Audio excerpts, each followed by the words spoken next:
plaasvervanger. Ons lees vanoggend Handelinge 1 vers 9 tot 26. Petrus se maag is op 'n knop getrek van pure senuwees.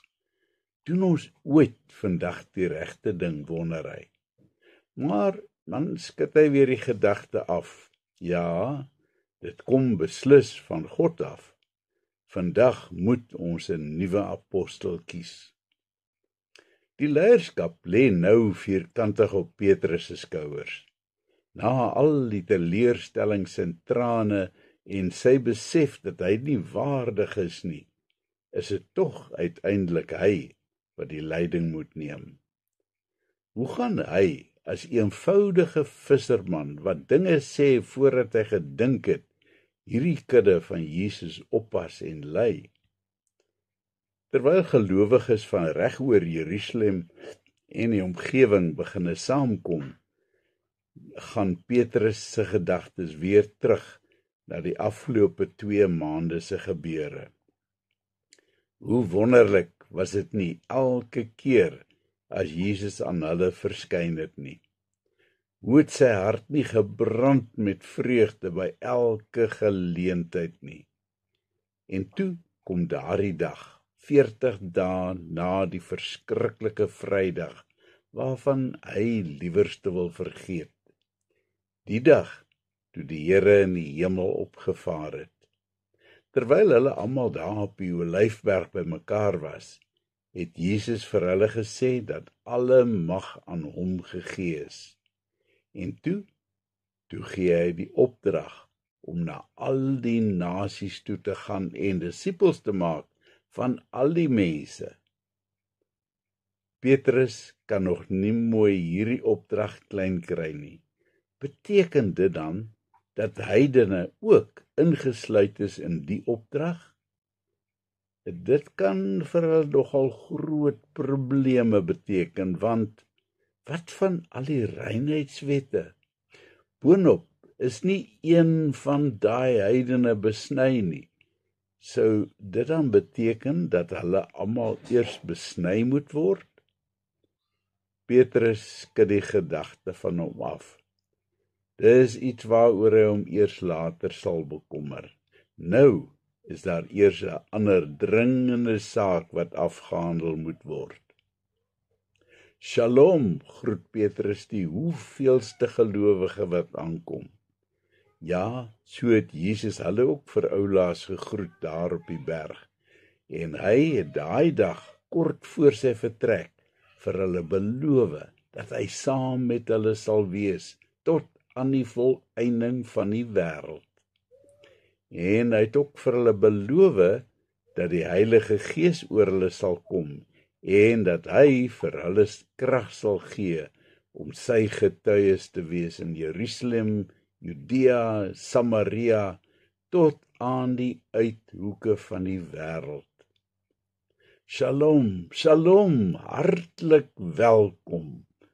Ja, en toe het hy in die hemel opgevaar. Hulle monde het oopgehang toe hy stadig in die lug begin opstyg. Op daardie oomblik het hy vir hulle gelyk soos 'n magtige koning wat vertrek na sy koninkryk. Al hoër en hoër het Jesus opgestyg, totdat 'n wolk tussen hom en hulle ingeskuif het, en hy in die hemel verdwyn het. En toe skielik, asof van nêrensste, verskyn die 2 manne in spierwit klere voor hulle. Hierdie vreemdelinge het soos hemelse wesens gelyk, en hulle het vir die verbaasde disippels gevra, waarom hulle dan so in die hemel staan en opkyk. Toe sê die 2 dat Jesus eendag weer gaan terugkom, net soos wat hy in die hemel opgevaar het. Hulle sou almal na Galilea toe gegaan het, waar dit baie veiliger was, maar Jesus het hulle beveel om in Jerusalem aan te bly.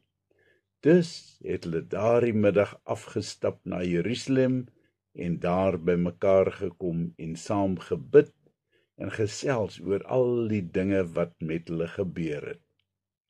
Die 11 manne was daar, asook 'n paar vroue, onder wie Jesus se moeder, selfs Jesus se broers, wat aanvanklik sy bediening so heftig teëgestaan het, was daar saam met hulle. Hoe heerlik was dit nie om almal so saam te kon wees nie. Petrus staan op as die laaste paartjies instap. Ons het vandag 'n baie belangrike taak om af te handel. Jy kan 'n speld hoor val en alle oë is op Petrus gerig. Soos julle weet, is Judas nie meer met ons nie.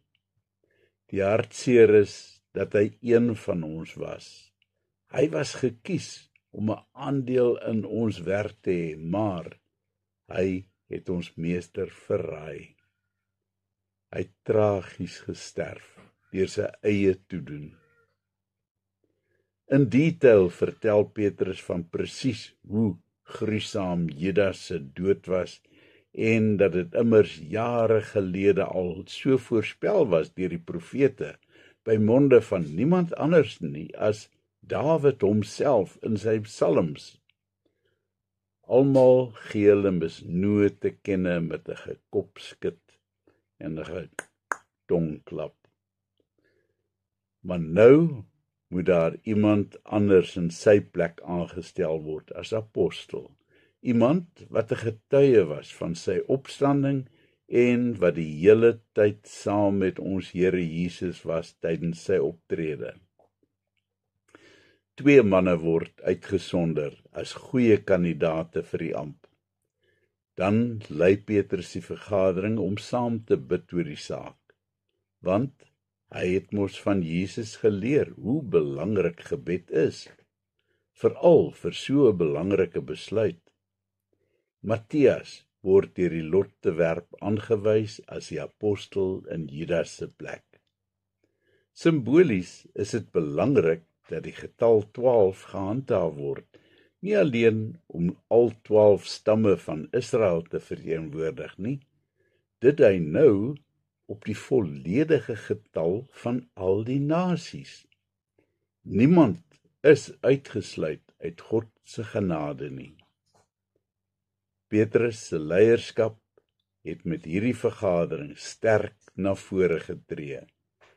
Maar hoe het dit dan gebeur dat so 'n patetiese mens in so 'n dinamiese leier kon verander? Bloot sy verhouding met Jesus.